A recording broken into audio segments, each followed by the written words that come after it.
welcome to another episode of the Adrienne Ross Show, a product of the BMG Network. That's thebmgnetwork.com. I'm glad you're tuned in, whether you are tuned in at the BMG Network's YouTube channel, which allows you to see me. I don't know if that's good or bad, but here I am. Or maybe you're listening at the BMG Network itself, or you are listening on a major podcast platform. But I'm glad you're here because today we have a very interesting show, a very powerful episode, actually, as I have a guest who had an unfortunate situation at a Walmart in New York in which she had to deal with police officers because of a supposed mask, quote, mandate, and with her children with her. Very, very scary, really, and disturbing situation. And I'm going to let our guest, her name is Kendra Johnson from Upstate New York. I'm going to allow her to share her story with us. So let's listen to what Kendra has to say. Well, here I am with my guest, Kendra Johnson, and I'm so glad that you're able to join us, Kendra. Thank you for joining us for this episode of the Adrienne Ross Show. Thank you. Yes. Okay.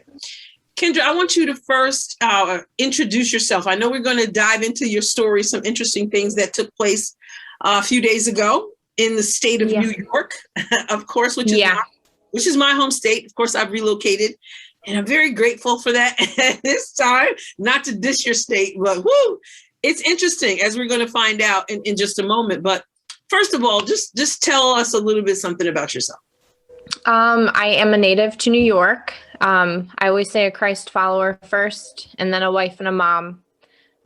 That's basically sums it up. Simple. Yeah. We're homeschooling, doing that sort of thing, but keeps me busy. Homeschooling, good. Love to have the homeschoolers. I think that's very, very important, especially right now. What's going on in education, to have people who are committed to the little ones. So, how many children do you have? 4 and 1 on the way. 4, 1 on the way. All right, you're gonna be extra busy. Yes. Okay, great. Tell me, first of all, with everything that's going on, it's been about 2 years now, about 2 years now of dealing with the coronavirus and dealing with this pandemic. And, it was supposed to be like 2 weeks to stop, the spread and all that, to curb this thing.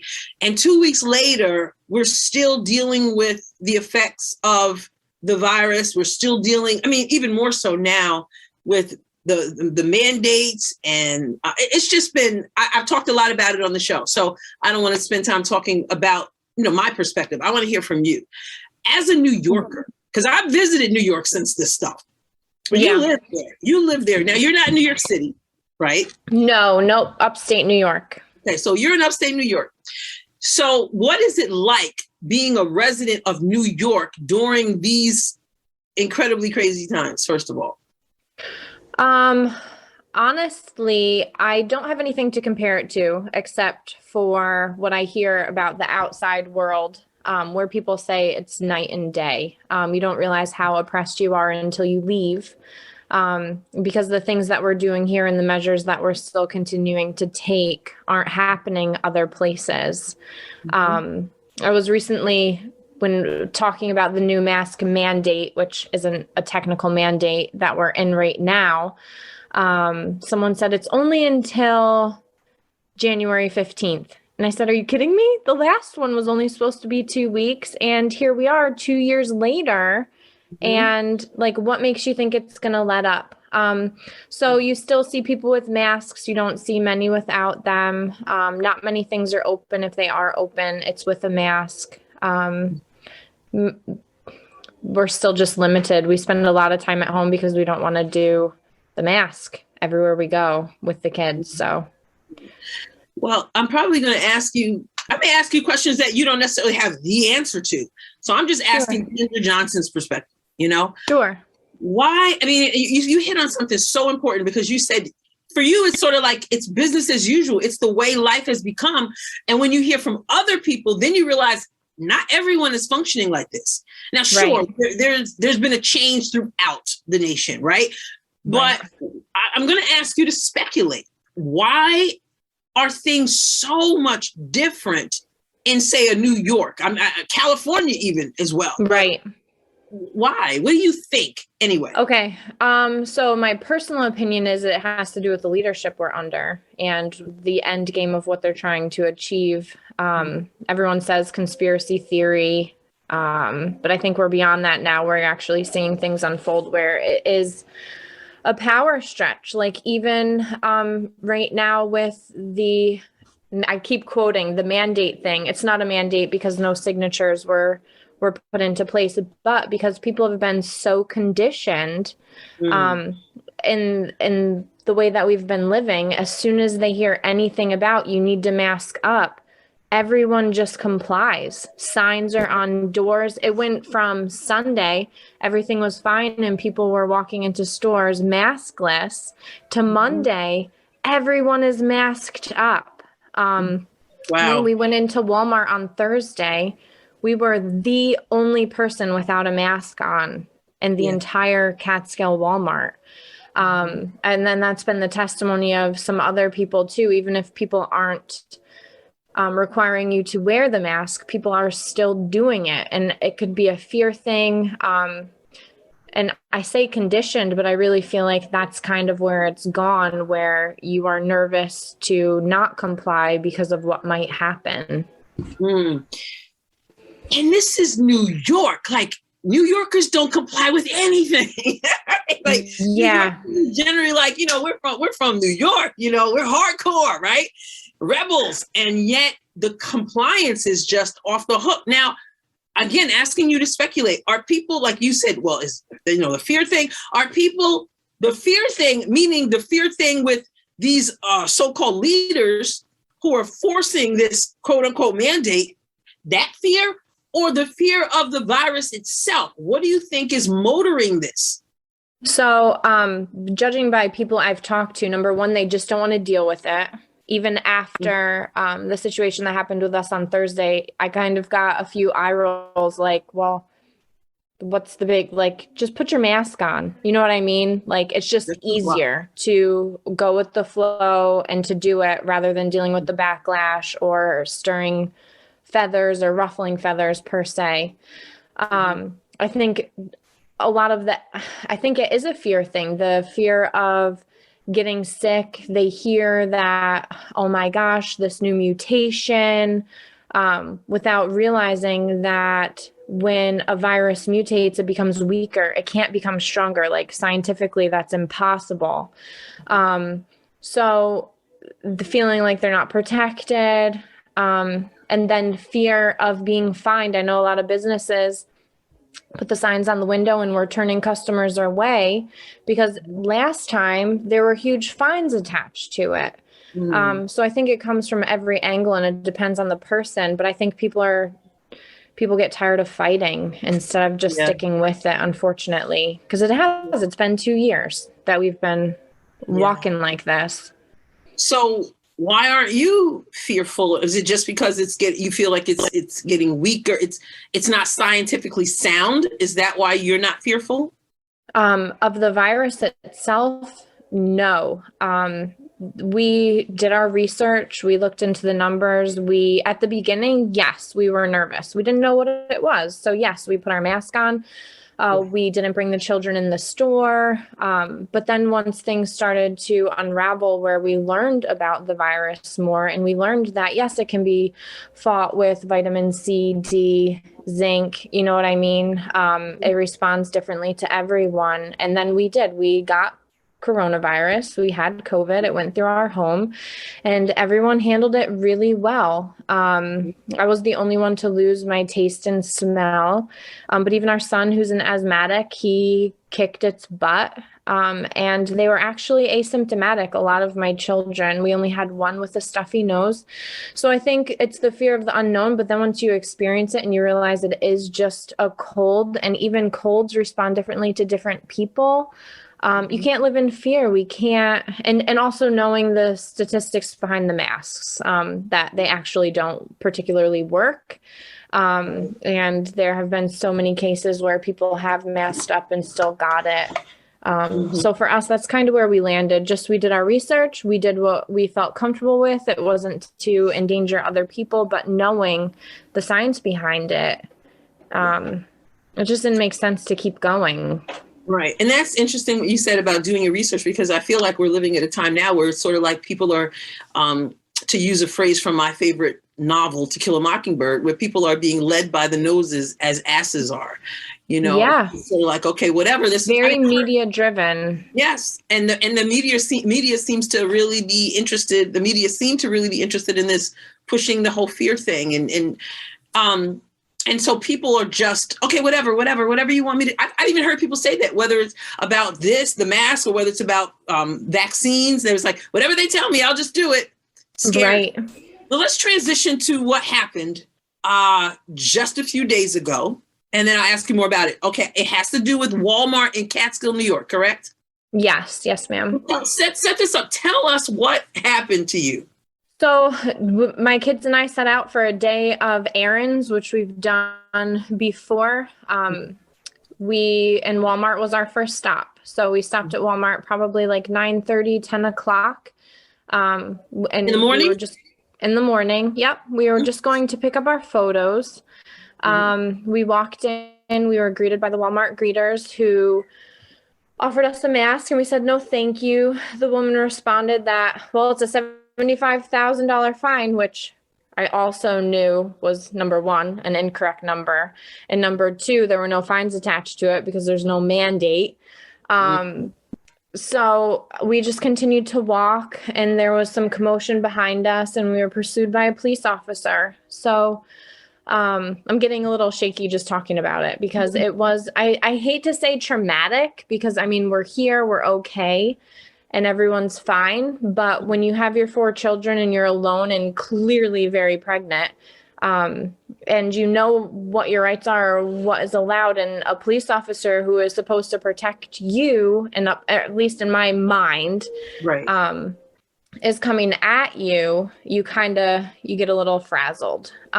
So we were then met by the police officer after the commotion of, she needs to wear a mask. And I looked back, and he was following us, and then he stopped us, and he kept me from walking any further.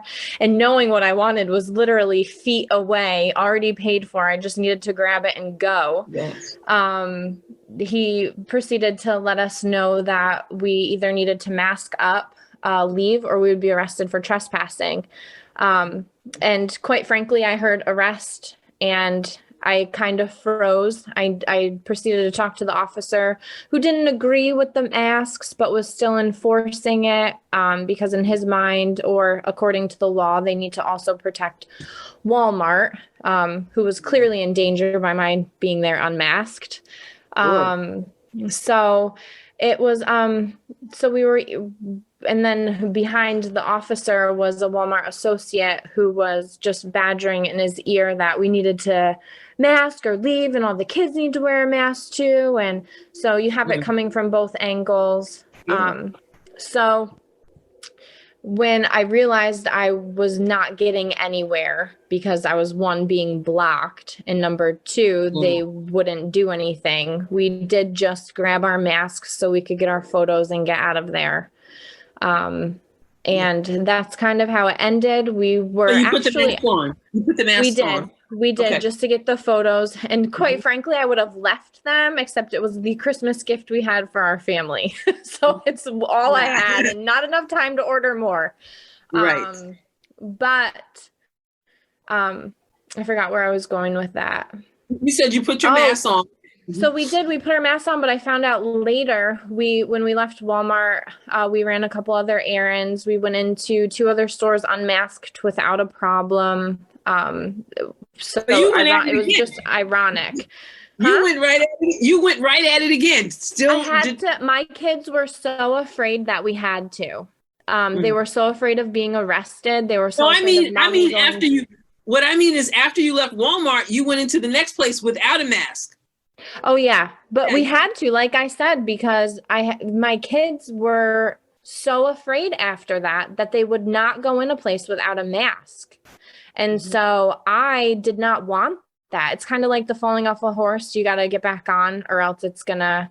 So even now, And we met with the officer, and I had him tell my kids they were not going to be arrested for going in places without a mask, because I didn't want them having that fear. I mean, they're 9, 7, 5, and 2, and they're terrified because this is how mom was met in the store.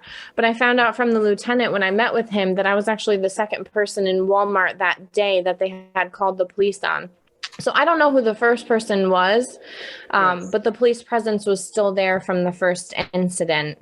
So it's just asinine to me. And a lot of it comes down to ignorance and people not having the facts correct. Number one, which I learned, that it wasn't a mandate to begin with. And I don't know. I learned a lot. I learned a lot from the experience. Now, about how long did this whole thing last, you think, from your being confronted to the police? Did the police escort you out or no? They escorted me to the masks to make sure that I put the mask on before they would let me go back to the photo center. And then they were still present to make sure everything was fine and kosher. And then ironically, they couldn't find my photo, so I had to stand there like an idiot. And Wow. But, yeah. So. And the Walmart employees, were they kind and sort of apologetic? Like, we're so sorry we have to do this, but, or were they kind of rough? So no, the people at the front were very matter of fact. This is what we do. But the gentleman who was at the photo booth was very kind. He offered me a tissue and asked if I needed to sit down, if everything was okay. But no one was apologetic, particularly at the time, because this is what we do. You know what I mean? It just, this is life now. So. Wow. Okay. So talk to us a little bit about, because that's not the end of this story. There were some people kind of stepped in here and there was some aftermath, right? So I'd like for you to tell us about what happened after this. Yeah, no, there was a lot of support, and I'm grateful for that. Our local church came together and they really did rally behind me. And we had a phone chain basically started where people called Walmart corporate and they complained about the situation.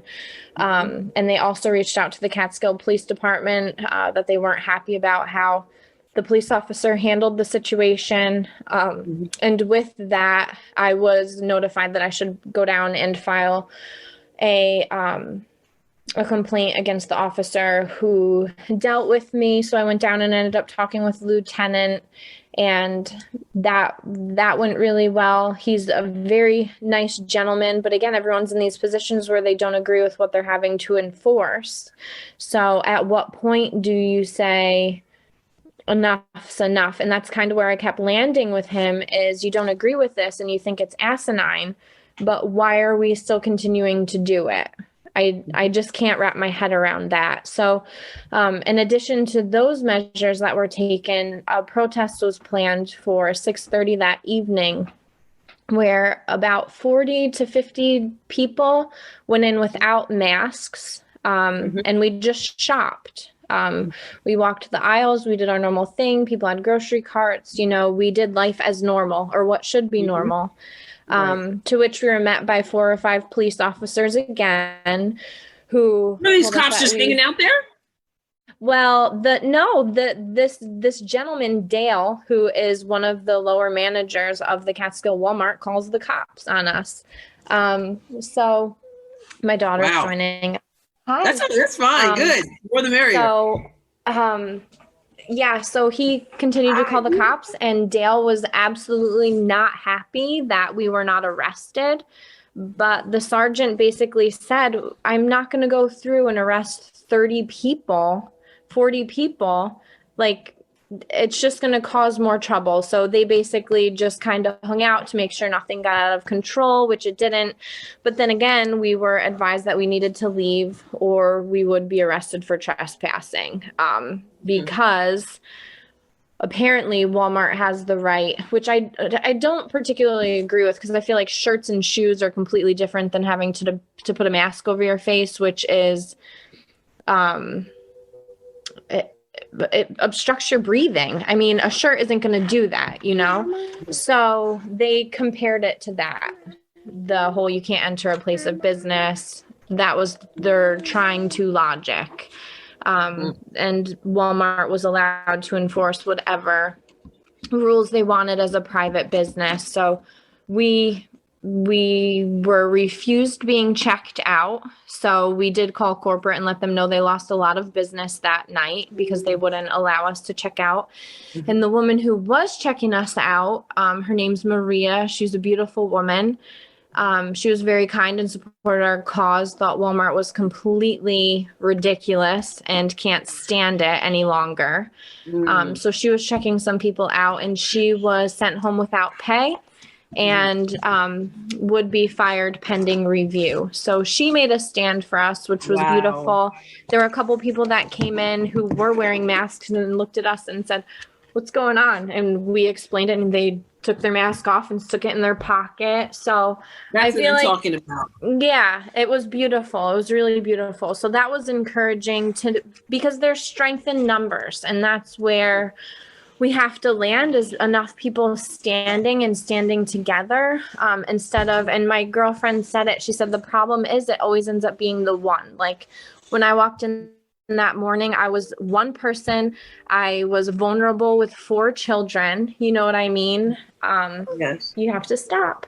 So I think that when we all stand together, there's more power in it, but people are afraid to do that. And exactly. I don't understand why, quite frankly. Well, it's so interesting to me. 2 things stand out to me from what you said. Number one, this selective stuff, like, Walmart as a private business, young lady, they have the right to, we say that on the one hand. And then when the president wants to make private businesses correct, people for not getting a vaccine, then that's a whole different story. This selective private business rights is kind of interesting and hypocritical. I mean, be consistent. You know what I'm saying? So there's that. The other thing that you said that jumps out at me, and it is beautiful. The other people who are complying, they have the masks on, and yet they still can recognize injustice and step up and walk alongside someone else. And I think that's what I've tried to point out many times concerning vaccines, for example. I'm always like this. Listen, people are grown. Do what you want. You want to get a vaccine? Get the vaccine. I don't have a problem with that. And sometimes people think when you speak out against the quote unquote mandate that you're speaking out against the thing itself, which I have a right to do if I felt like doing that also. However, I'm like, do what you want to do, but something in you should say that somebody else should have, just as you have the right to, someone else should have the right not to, and should stand alongside that, because this tyranny that's going on, you think someone thinks they're safe now. It's not their situation. It's not their issue. This compliance stuff only fuels the power control, because some of this is fear, I believe, as you mentioned, and some of it is some diabolical plan. I'm not even going to get into all that. Well, no, there's an agenda. And that's why you're saying the hypocritical part of it. If it doesn't line up with the agenda, then it doesn't fit. And so don't push that. I totally agree with you. And it's hypocritical. And there's no consistency to it. So that's where you can't trust. That's really what it comes down to. You can't trust. I just feel like this is, whether intentional or not, whether the trial run is intentional or not, I feel like what we're going through serves as a trial run for things to come. Well, my husband, he is very stirred after everything that happened. Number one, because it was to his wife and his kids, but also because there is a bill, and I'll forward you the information if you haven't seen it yet, for New York. And there are a few different articles, but it basically says that if you are an unvaccinated individual and our government thinks you are a threat, they can put you in a detention camp. So these are things that are on the table. It went before a vote, and now it's going before the vote again on the 5th of January. So we need to call our legislators, but when people don't even know that this is on the table, or the fact that there is audacity enough for it to even be on the table, is terrifying. And it is exactly like you said, tyranny. Like, Yes. I would have been detained if this thing was passed on Thursday. I would have had absolutely no rights if this was implemented. Yes. And I truly believe and I've had dreams about this, but I truly believe that apart from God's intervention, this is the plan and this is where we're headed. And that there are people out there who actually believe that it's okay, because there's a conversation you and I had before we started this talk. There's this whole mindset like, well, you don't care about people if you don't, so you don't deserve rights. There's that whole thing. And so I really think that but okay, you had mentioned to me that you've learned something, there were some lessons you learned, some things that you would maybe do differently or even maybe you would do more of. I don't know. But what would you say are some lessons that you feel that you take away from this as we sort of wind down our talk today? Number one, we have to be educated, and I wouldn't consider myself uneducated, but I went into Walmart knowing what was right and what I was allowed to do, but not able to back it. Whether it was at the moment that the officer told me that I needed to mask up or I'd be arrested, communicating to him that I had an exemption, realizing that, and I knew that, but I froze. So, and learning that they don't have a right to question that or what the exemption is. Like we do have protection still. Yes. But also you really can't trust the media, because everyone thought this was a mandate that dropped, and it wasn't. It was a direction by the health department who isn't even enforcing it. So it's people taking liberties and knowing which ones are legitimate or not. I mean, I feel like in this day and age, we have to be our own doctor, teacher. You know what I mean? You really have to do it all yourself. So walking with people who are like-minded, I was able to reach out to Kristen Coons when I kind of fell into it, because I knew what was happening was wrong, but I couldn't articulate clearly or correctly. So yeah, Kristen, just for context, Kristen Coons is someone who really, someone we both know, and really studies, really knows her stuff, and is really on top of this issue. So yeah, person to reach out she's to. a fantastic researcher, and she's a fantastic advocate, and she's very eloquent with how she speaks, and she knows her rights. So I feel like as Americans, and this is what, even with my children, as we were leaving Walmart and we were crossing the bridge to go into Hudson, we talked about why our country was founded and understanding what our rights are as American citizens, and why we broke away from tyranny to begin with, and now we're kind of settling right back into it. But we've been reading our island story about Britain's history, and they were able to relate because we've talked about how kings would just kill people for the sake of doing it because they could, and there were no kind of consequences for it. And we're headed, I know it sounds extreme, but headed in that direction all over again when people are able to make demands on us without any sort of accountability, or we're being conditioned not to fight back. And I think that's what's alarming, is we're just kind of settling in instead of standing up for what our rights are. And it's being masked by the health, the safety of the people over the rights of the people, which I don't think is correct. But that's kind of where we land. Yeah, interesting that you use the term "it's being masked" as, no pun intended, right? Yeah, no, really.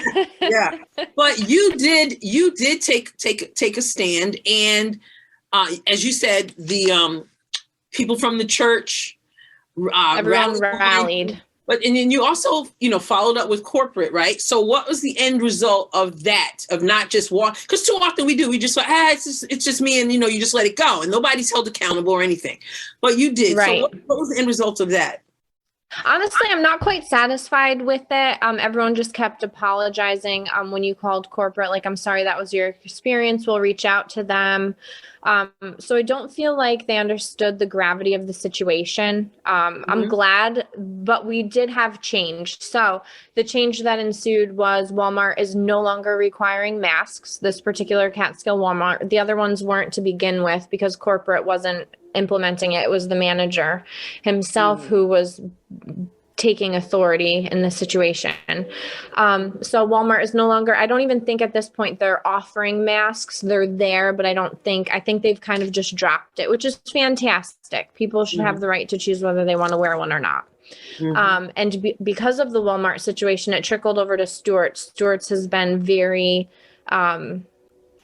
strict with their masking as well. And a couple people had the same situation as us. They weren't allowed to be checked out without doing it. So using the example of what we did at Walmart, I think it was Kristen who was speaking with Stewart's, said, look, the same people who stood there are going to come do the same thing here. And so there was also a retraining at Stewart's for how to handle the masks. And I don't think they are requiring them any longer either. So it was a victory. In some respect, I hate that it even had to be a fight, if that makes any sense. But I mean, I'm glad.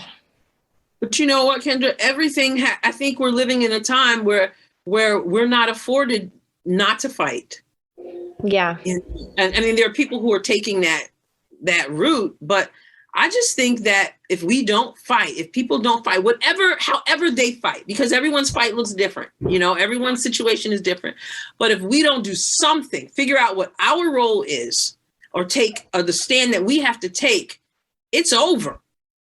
Right. I don't want to be a gloom and doom kind of person, but I think that's where we're headed. So people if you don't stand up, I think it's a victory. Maybe it didn't play out exactly as you wanted, but that's a huge victory. If for no other reason, then you know what?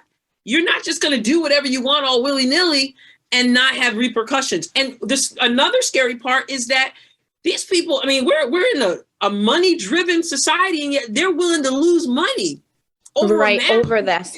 And why? And that's the thing, like, why do you get so... It's a power thing, and that is what's scary. Like, I'm going to dominate, and I'm going to have the authority, and I'm going to win. I don't care what it costs, and that is scary. It is. That's absolutely, because when money isn't the bottom line, that means something else is the bottom line, and it's got to be really, really deep. Yeah. To have that place of being, this is the bottom line.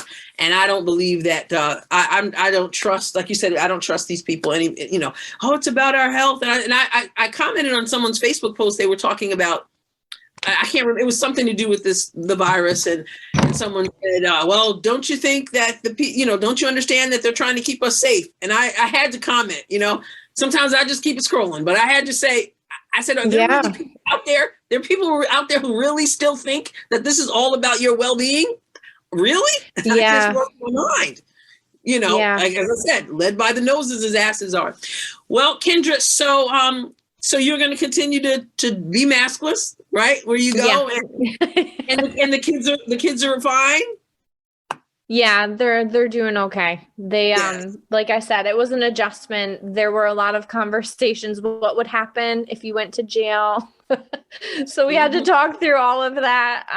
But yeah, I think they're back to normal. They didn't want to. I really had hoped that they would come with us to the protest, but they didn't want to go back to Walmart, which I don't blame them. So it'll be a soft reintroduction, but they're okay. And good. And I just want the record just to state that we're not trying to blast Walmart as an entire. No, it's just the principle of it. Yes. And, because I'm here in Southeast Missouri, and, they have somebody standing there today. They didn't offer me a mask, but they've had someone stand there when you walk in, and they try to offer me. And I'm thinking, I decline if they say anything up, but I'm thinking, at this, you think I really need somebody to tell me that I needed a mask if I needed a mask? If I wanted a mask, I'd have one on, is what I'm thinking. And bring it, right? Yeah, I have one. I do keep one in my purse, whatever. But yeah, so this isn't about Walmart as a whole, but it is about this particular situation at this particular Walmart, and so it needed to be addressed. So, do you have any final comments? I'm so thankful for you being willing to share your story, which, as you said, even talking about it is a bit traumatic. Especially you're pregnant, you've got your kids, your husband's not there, you don't know what in the world's going on, but you did the fight thing, and it has yielded some positive results. And I'm so grateful for you sharing that with us, because people need to hear what's going on. But I want to just add, is there anything final that you want to say to wrap this interview up? No. Yeah. I think it's just hoping that more people will become aware of the agenda behind it and stop being naive. Yes. If this is happening in our own backyard, I mean, and I think that's the problem, is people they're not shaken until it happens to them. And while we've been standing all along, you think it couldn't happen. And then it does. And I'm just so grateful for the people who stood behind us, and supported us, because that's what we need. We need the numbers. Absolutely. Thank you again, Kendra. Yes, ma'am. Unfortunate situation, but I appreciate the story, because I think there's some nuggets that you just shared with us that we each could use and will probably need. So thank you for joining me here on the Adrienne Ross Show, and keep up the fight, and God bless you. Thank you. Right. Bye-bye. So there you have Kendra's story. It's hard to believe that what she went through over a mask in the presence of her children actually happened. But that's what we're dealing with. And though you hear perhaps these kinds of things and you go, well, that's New York for you. But I'm saying that I don't know if we should feel so cozy no matter where we are. I mean, I'm in the Midwest. I'm in Southeast Missouri, and one would say that could never happen here. And you kind of get that feeling. Or you look at Florida with Governor Ron DeSantis, and he's just a champion for the people. And so sometimes we might feel a little bit secure, like, that's a New York situation. I'm telling you, this is a situation that's beyond New York.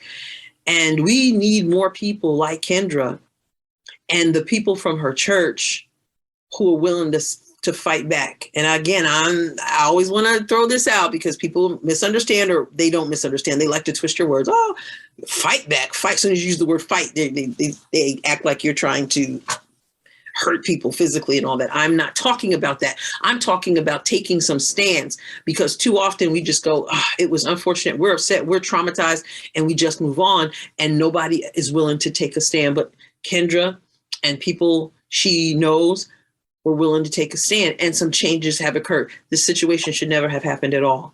And I really appreciate her story. I appreciate that, even though it's even traumatic just to talk about, she was willing to come on, talk about it, and think about those lessons that she talked about, how you need to do your research, how you need to stand up. She reached out to other people who knew more than she knew about it, so that she could have that support. We can't go it alone.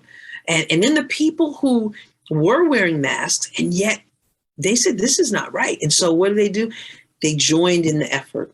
So I am so grateful for people like Kendra, for people like her church, for people who are not necessarily in the same boat you're in, but they step in so that you're not alone and you don't sink. Really, really appreciative of that. And so I'm also appreciative to you for tuning into this episode of the Adrienne Ross Show. And I thank you. Make sure that you go to the bmgnetwork.com and check out the other podcasts we have. As I always say, there are informative, insightful, engaging, and entertaining podcasts over at the bmgnetwork.com. And if you enjoy the Adrienne Ross Show, would you leave a rating and review wherever that's possible, like Apple Podcasts? That would be a great place to do that. I really, really, really would appreciate that. It's very, very helpful. And I like to read them. So I like to read them when I have them to read, and I've read many. So thank you so much for tuning in. And I will catch you on the next episode of the Adrienne Ross Show. God bless you abundantly.